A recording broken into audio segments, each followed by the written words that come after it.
চারটে কোণা থাকে, চার কোণাওয়ালা আটার প্রদীপ, আর চারটে কোণাতেই কিন্তু জ্বলবে। আচ্ছা, বুঝতে পারলাম? চারটে চারমুখী প্রদীপ, যেগুলো চারমুখী প্রদীপ, ওটা আটার বানাতে হবে, ওটা আটার বানাতে হবে। আচ্ছা, পানি ওটাকে নিয়ে দেবে, ওটা করে জ্বালিয়ে আসতে হবে, জ্বালানোর পরে আবার প্রার্থনা করবে। আচ্ছা, আবার প্রার্থনা করে চলে আসে। আচ্ছা, ওটা কি দারিদ্রতা নাশ করে আবার অর্থনৈতিক দিক থেকে আবার এটা মনে মনে খাওয়ানোর পরে তার কাছে একটা প্রার্থনা, বোমা তার কাছে করতে হবে। ঠিক আছে।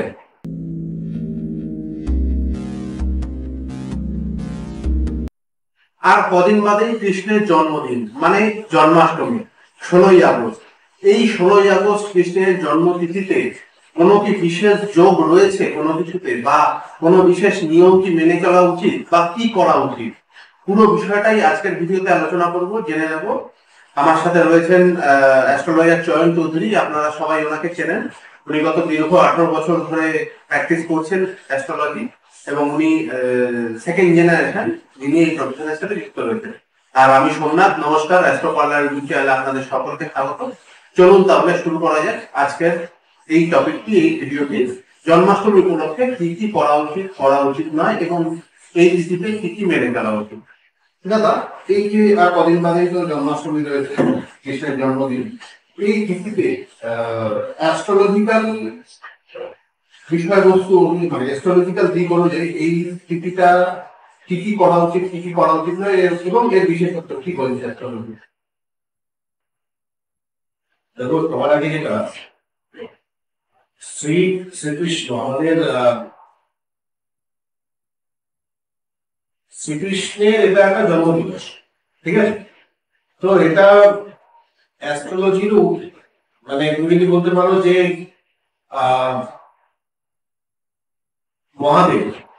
মহাদেবের যেরকম আমরা শ্রাবণ মাস নিয়ে আলোচনা করেছি, এবং সেখানে বেশ কিছু রিচুয়ালস বলেছে ভালো অবশ্যই। নবগ্রহের উপরে মহাদেবের কন্ট্রোল থাকে, মানে তুমি দুজনকে দেখো, তাহলে মহাদেবের পার্টে কি থাকছে, মহাদেব মধ্যে নবগ্রহকে কন্ট্রোল যে করে সে হচ্ছে মহাদেব। আচ্ছা, ঠিক আছে। মানে তোমার যদি কেউ ভাগ্য বদলাতে পারে, আচ্ছা, যদি তোমার ভাগ্যে কোনো কথা অ্যাড করতে পারে বা কিছু মুছতে পারে, রিরাইট করার ক্ষমতা, সেটা বলা হয় মহাদেবের রয়েছে। এবার জ্যোতিষশাস্ত্র বা তন্ত্র মহাদেবের সাথে কিন্তু কানেক্টেড। আচ্ছা, ঠিক আছে। কারণ নবগ্রহ মহাদেবের কন্ট্রোল। কৃষ্ণ তোমার প্রারব্ধকে ক্ষয় করতে পারে, শ্রীকৃষ্ণ। আচ্ছা, তোমার প্রারব্ধকে ক্ষয় করতে পারে, তোমাকে যে আমাদের জন্মান্তর যে আমরা জন্মেই যাচ্ছে একের পর এক জন্ম, সাইকেল, এই সাইকেলটাকে নষ্ট করে তোমাকে ভগবত প্রাপ্তি যে করাতে পারে সে হচ্ছে শ্রীকৃষ্ণ। আচ্ছা, তাহলে দুজনের কিন্তু কাজটা পুরো, মানে কি বলবো, দুটোই গুরুত্বপূর্ণ, ডেফিনেটলি গুরুত্বপূর্ণ। এই জন্য তোমাকে শিব ঠাকুরের এই জন্য বলে যে আগে শিব ভক্তি আসে, এবং শিব ভক্তির পরে কৃষ্ণ ভক্তি আসে। আচ্ছা, কারণ শিব ভক্তি যখনই আসবে তখন তুমি তোমার লাইফে সিরিয়াস হবে।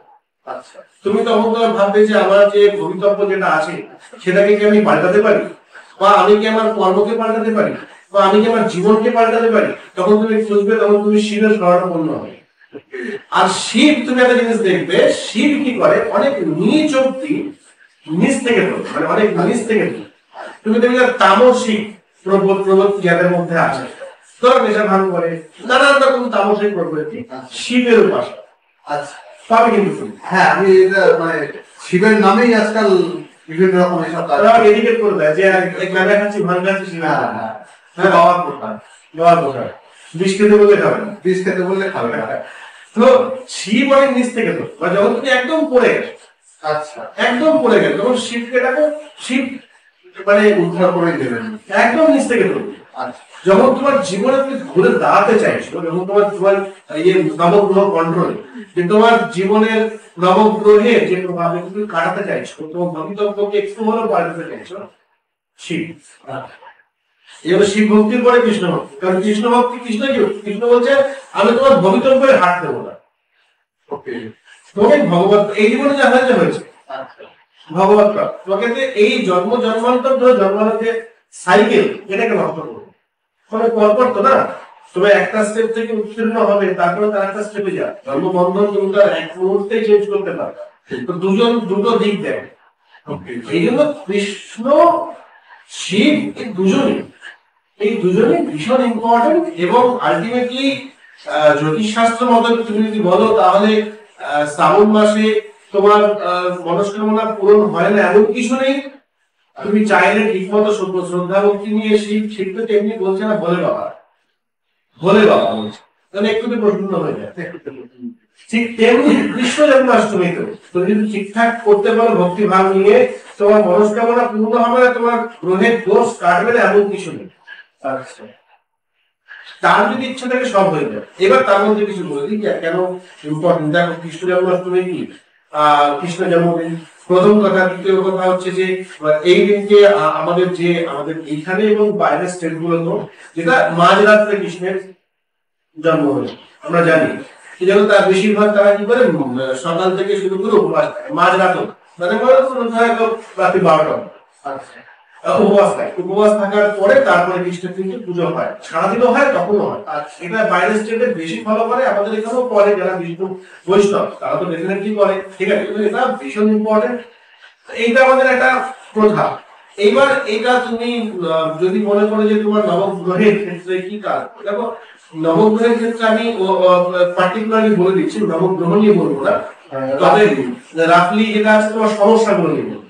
কোন কোন সমস্যার ক্ষেত্রে তুমি কি করতে পারো সেটা বলবে, ঠিক আছে। কোন কোন সমস্যার ক্ষেত্রে এই তিথিটাকে তুমি ইউজ করতে পারো, ব্যবহার করতে পারো। এরকম কি কোনো ব্যাপার আছে স্পেশাল কোনো রাশির জন্য কিছু করা উচিত বা কিছু রাশির, দেখো কোনো রাশি বুঝতে পেরেছি, তবে কি আছে কি রাশি হিসাবে বলা যায়, আচ্ছা, কিন্তু রাশি হিসাবে তুমি ইন্ডিকেট করো তুমি প্রবলেমটা ধরতে পারো।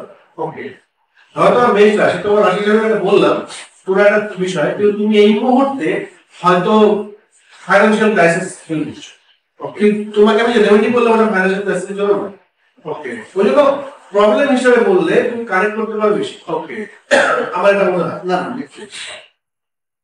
যেরকম প্রথম বলে দিই, যাদের অর্থনৈতিক প্রবলেম আছে, আচ্ছা, যাদের অর্থনৈতিক প্রবলেম রয়েছে, প্রচুর পরিমাণে ঋণের মধ্যে জর্জরিত হয়ে গেছে এবং আয়ের চাইতে ব্যয় বেশি, অর্থনৈতিক বিস্তার চলছে, কাজবাজ খুব খারাপ আছে, তাদের জন্য বলে দিই, দেখো প্রথম কথা হচ্ছে কৃষ্ণ জন্মাষ্টমী উপবাস করতে হবে। মাঝরাতে যদি না পড়ো অন্তত সন্ধ্যেবেলা উপবাস কিন্তু করতে হবে। আমিষ তোলা যাবে না ওই দিনকে, এই দুটো করতে হবে। আর যারা অ্যালকোহল না করা যাবে না, করা যাবে না, এই জিনিসটি করা যাবে না। কৃষ্ণ তামসিকতা মানে কৃষ্ণের কাছে গেলে এগুলো ছাড়তে হয়, শিবের কাছে গেলে তুমি খাচ্ছ অসুবিধা নেই, আচ্ছা, কৃষ্ণের কাছে গিয়ে ছাড়তে হয়, ঠিক আছে। সাপোজ কেউ যদি ঋণের মধ্যে আছেন বা আর্থিক সংকটে যাচ্ছেন, আর্থিক সংকটের মধ্যে, তাহলে সেই দিনকে তার প্রথমত তো নিরামিষ সারাদিন উপবাস থাকতে হবে, মাঝরাত অব্দি দিতে পারলে ভালো, প্লাস সন্ধ্যে অব্দি থাকতেই হবে। আর সেই দিন পুরো দিনকেই কোন রকম কোনো নেশার জিনিস বা আমিষ জাতীয় জিনিস খাওয়া যাবে না। ওকে, ঠিক আছে। আচ্ছা, যেটা তুমি করবে সেটা হচ্ছে দিনের বেলাতে একটা উপায় দিনের বেলাতে করবে, সেটা হচ্ছে ওই দিনকে উপবাস থেকে রাস্তায় বেরিয়ে পড়ো, গরু ধরি। আচ্ছা, একটা গরু ধরো, তার আগে তোমায় কি করতে হবে, এক ডাকে একটা ফল কিনতে হবে, মানে যে দাম বলবে সেই দামে কিনে নিতে হবে। যে ফলটা পছন্দ হবে ওটাই। দাদা আপেল আছে, এই আপেলটা আমাকে দাও, কত? আর কোনো কথা না, এক ডাক। আচ্ছা, এই আপেলটা আমাকে দাও, কত? ওকে, যেটা পছন্দ হবে এটা কিনতে হবে, এক ডাকে একটা ফল। আচ্ছা, ঠিক আছে।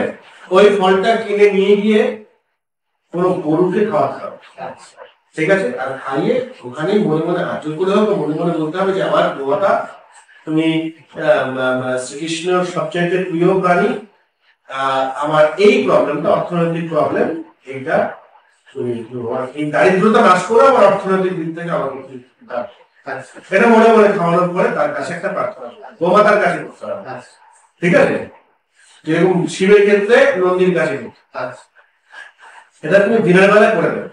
ওকে, রাতের বেলায় তোমার বাড়িতে যদি কৃষ্ণ থাকে ভালো, তাহলে যেখানে কৃষ্ণ মন্দির আছে সেই কৃষ্ণ মন্দিরে গিয়ে তোমাকে যেটা করতে হবে, হলুদ ফুল দিয়ে পুজো করতে হবে, একটা ঘিয়ের প্রদীপ জ্বালাতে হবে, আর তার সাথে যেটা করতে হবে, হলুদ বস্ত্র শ্রীকৃষ্ণকে বা রাধিকাকে তোমাকে দিতে হবে, ওখানে হলুদ বস্ত্র দান করতে হবে।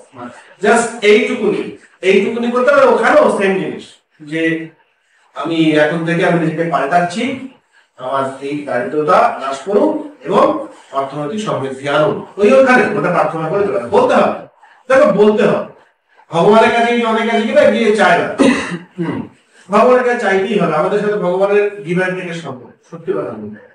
তুমি দেখো বেদ তুমি ঘেটে নাও, যা কিছু ওই ইন্দ্রের পুজো করছে কেন না, তুমি যাতে বজ্রবিদ্যুৎ দিও না।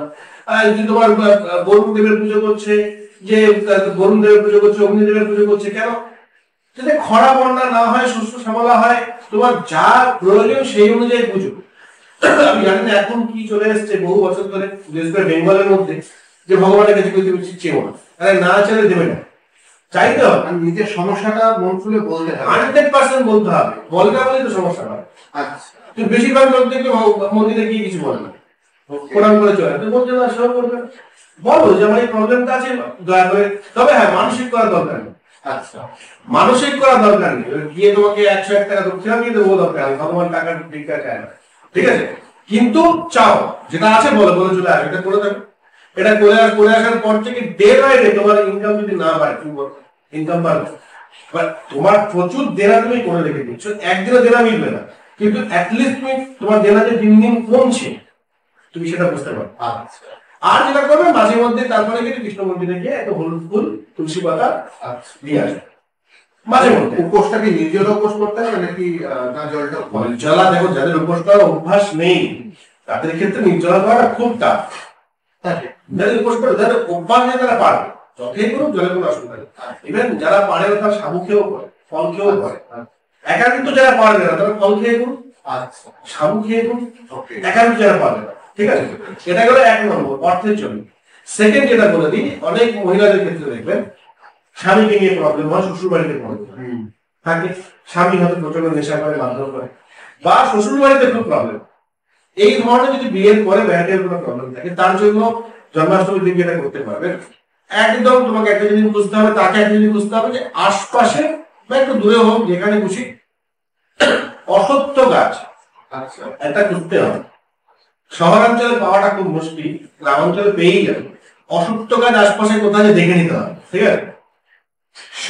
সূর্য অস্ত হলো, সেটা সূর্য এখন কি হয় যে সূর্য অস্ত হয় কিন্তু সন্ধ্যেটা মানে সন্ধ্যের যে কালোটা অনেকক্ষণ পরে না, তো 6, 5:30, 6টা নাগাদ সূর্য অস্ত হয়ে যায়, তারপরে 1-1.5 ঘন্টা 2 ঘন্টা আলো থাকে। ওই সময়টায় অসত্য গাছের পাশে যেতে হবে।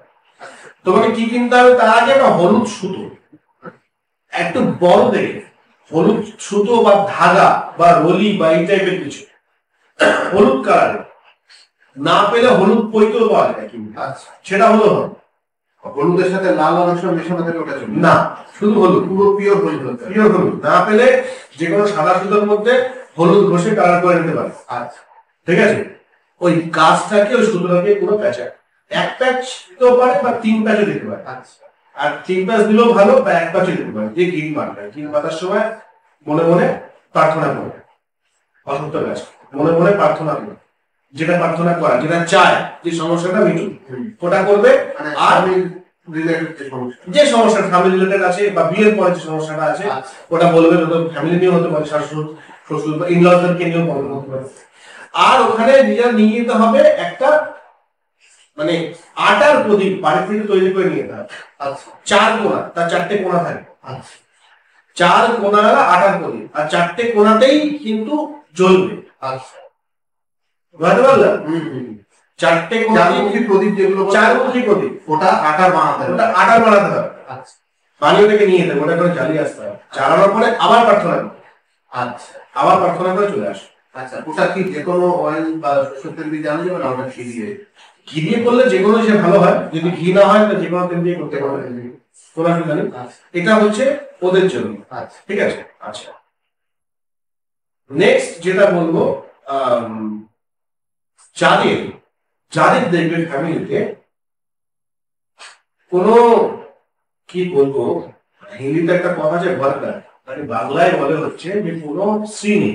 আচ্ছা, যাদের ঘরে দেখবে শ্রীবৃদ্ধি নেই এবং ঘরে হঠাৎ হসপিটাল হয়ে গেছে, আজকে এর শরীর খারাপ, কালকে ওর শরীর খারাপ, হ্যাঁ লেগেই আছে, কেউ সুস্থ না, কিছু না কিছু সমস্যা চলছে, আর কি একটা নেগেটিভ ভাইব চলছে, কেউ না কেউ এটা লেগেই আছে।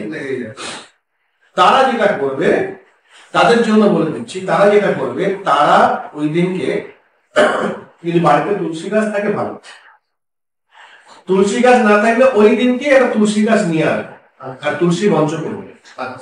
ঠিক আছে, তুলসী গাছ নিয়ে আসবে, তুলসী মন্ত্র করবে। এবং তুলসী গাছের সামনেই যদি বাড়িতে শ্রীকৃষ্ণ থাকে ভালো, আর তুলসী গাছের সামনে শ্রীকৃষ্ণের পুজো করবে। আর এই মন্ত্রটা জপ করবে, ওম নমো ভগবতে বাসুদেবায়, যেটা নর্মাল মন্ত্র। হ্যাঁ, ওম নমো ভগবতে বাসুদেবায় 108 বার জপ। দিনের বেলা 108 বার, আবার সন্ধ্যাবেলা 108 বার। যদি পারে রাত্রি 12টার সময় সেটাও করতে পারে। ঠিক আছে, দুবার করলেই হবে। ঠিক আছে, যাদের এটা, আর ওই দিনকে যেটা করবে, ওই দিনকে সন্ধ্যাবেলাতে ঘুঁটে ঘুঁটে এবং তার সাথে লোবান, এটা আগে একটা ভিডিওতে বলেছিলাম, ওই সেম প্রসেসটা চাইলে দেখে নিতে বলো। ওই সেম প্রসেসটা ওইটা দিয়ে পুরো বাড়ি আরতি সন্ধ্যাবেলা, ব্যাস এইটুকু। যাদের শারীরিক সমস্যা রয়েছে, বিপদ আপদ লেগেই রয়েছে, তাদের জন্য বলে দিলাম। ঠিক আছে। আচ্ছা, চতুর্থ কারণ, আমাদের যাদের দেখবে শত্রুতা খুব, গুপ্ত শত্রু খুব আছে, তাদের জায়গাতে শত্রু আছে, এবং মান যশ খ্যাতি এগুলো দিন দিন কমে যাচ্ছে। হ্যাঁ, বদনাম অপবাদ লেগে রয়েছে। তার সাথেও জড়িত আছে যে তুমি অর্থনৈতিক দিকও জড়িত আছে, অর্থনৈতিক দিক খুব ভালো যাচ্ছে না, কিন্তু এগুলো আছে। সব মিলিয়ে মিশে টাইম খুব খারাপ যাচ্ছে। এরকম যদি থাকে, ঠিক আছে, মেনলি এই সমস্যাটা অনেকের ক্ষেত্রে হয়ে থাকে। ঠিক আছে, তো যদি শত্রুতা বা এই ধরনের সমস্যা হয়ে থাকে, তাদের জন্য বলে দিচ্ছি, প্রথম কথা, ওই দিনকে কোনো গরিব বাড়িতে যদি কোনো গরিব কেউ ভিক্ষা নিতে আসে, কখনো ফেরাবে না। ঠিক আছে, আর যদি ভিক্ষা নিতে নাও আসে, ওই দিনকে দান করাটা খুব ভালো হয়। যাদের শত্রু খুব বেশি, দান করবে। কোনো গরিব মানুষ রাস্তায় দেখলেই দান করবে, ওখানে টাকা নিয়ে বেড়ায়, যেটা আজকে বেরিয়েছি দান করার জন্য। ঠিক আছে, যদি ওখানে কিছু না পায় কাউকে, কোনো গরিব মানুষ, আশপাশে কোনো গোশালায় চলে যায়, আর গোশালায় চলে গিয়ে বলুক যে তোমরা তো রোজ দিন গরুকে কিছু না কিছু খাওয়াচ্ছ, চারা খাওয়াচ্ছ, ভুসি খাওয়াচ্ছ, তো একদিনের ভুসির খরচ কর, বা একটা গরুর ভুসি খাওয়ার খরচ কর, আমি ওই টাকাটা দিলাম, আর গোশালায় গিয়ে দান করে আস যদি না পারে। এইটা প্রথম করবে। আর তার সাথে একটা চন্দনের মালা নেবে। চন্দনের মালা কিনতে পাওয়া যায়, সাদা চন্দনের মালা। সাদা চন্দনের মালাও কিন্তু শ্রীকৃষ্ণের খুব প্রিয়। সাদা চন্দনের মালা নেবে, আর ওই মালায় সন্ধ্যেবেলা দিনে একবার করলেই হবে, ওই ওম নমো ভগবতে বাসুদেবায় ওই মন্ত্রটা 108 বার ওই মালাতে জপ করবে। চন্দনের মালা কিন্তু রাহুর প্রভাব কাটায়। ঠিক আছে, এটা কিন্তু গুপ্ত শত্রুতা এগুলো কাটাবে। ঠিক আছে, প্লাস শান্তি এগুলো আনে। ঠিক আছে, তো সন্ধ্যাবেলাতে ওই মন্ত্রটা অন্য ভগবত চন্দনের মালায় কিন্তু জপ করতে হয়। এগুলো তাদের জন্য। মোটামুটি যে সমস্যাগুলো আমার মনে হয় সেগুলো বললাম। তো রিলেশনশিপের যদি কিছু, সেটা ম্যারেড হতে পারে বা আনম্যারেড হতে পারে, আজকাল রিলেশনশিপ প্রবলেম অনেকের চলছে। রিলেশনশিপের জন্য একটা কথা বলতে পারি, ম্যারেড বা আনম্যারেড, যে রিলেশনশিপের প্রবলেম, আমাদের রাধা কৃষ্ণর যে মন্দির আছে সেই মন্দিরে যাওয়া, এবং সেখানে গিয়ে হলুদ বস্ত্র এবং হলুদ ফুল দিয়ে পূজা করতে হবে। ঠিক আছে, এবং একটা জিনিস ওখান থেকে, মানে ওখানে একটা জিনিস দিতে হবে, সেটা হচ্ছে ময়ূরের পালক তুমি নিয়ে যাবে, নিয়ে গিয়ে একটু ওই বিগ্রহতে ছুঁড়ে নিয়ে আসো, নিয়ে এসে ওটা ঘরে টাঙিয়ে দিবে ময়ূরের পালক। এইটা রিলেশনশিপের জন্য কিন্তু কাজ। ঠিক আছে, ওটা ঘরে টাঙিয়ে দিবে, তুমি দেখো ওটার মধ্যে ভালো আছে, ওটাতে ভালো আছে। তাহলে দর্শক বন্ধুরা, মোটামুটি আমরা জানতে পারলাম যে আপনার যদি ফাইন্যান্সিয়াল প্রবলেম থাকে, শারীরিক সমস্যার ব্যাপার থাকে, সংসারে অশান্তি থাকে, এবং আপনার রিলেশনশিপের কোনো সমস্যা থাকে, মোটামুটি যে মেন সমস্যাগুলো আমাদের সাধারণ ডেইলি লাইফে হয়ে থাকে, সেই নিয়ে উনি কিছু উপায়, কিছু সলিউশন বললেন, যেগুলো জন্মাষ্টমীর দিন আপনারা যদি করে থাকেন, নিশ্চয়ই তার ফলাফল পাবেন এবং বুঝতে পারবেন, ধীরে ধীরে আপনাদের ইমপ্রুভমেন্ট দেখতে পারবেন। আপনাদের যদি এই বিষয়ে কোনো প্রশ্ন থেকে থাকে, কোনো জিজ্ঞাসা থাকে, তাহলে অবশ্যই আপনারা কমেন্ট সেকশনে জানাতে পারেন। আপনারা যদি স্পেসিফিক আপনাদের কোনো প্রবলেম নিয়ে আলোচনা করতে চান, আপনাদের হরোস্কোপ নিয়ে আলোচনা করতে চান, তাহলে অবশ্যই আমাদের কন্ট্যাক্ট ডিটেইলস দেওয়া রয়েছে, কন্ট্যাক্ট নাম্বারে যোগাযোগ করতে পারেন, আমাদের চেম্বারে এসে যোগাযোগ করে দেখাতে পারেন, অথবা ফোনেও কনসালটেন্সি দিতে পারেন। ডেসক্রিপশনে এবং ভিডিওতে দেওয়া রইল সবকিছুই। দেখা হচ্ছে পরবর্তী ভিডিওতে। ততক্ষণ অবধি ভালো থাকবেন, সুস্থ থাকবেন। নমস্কার।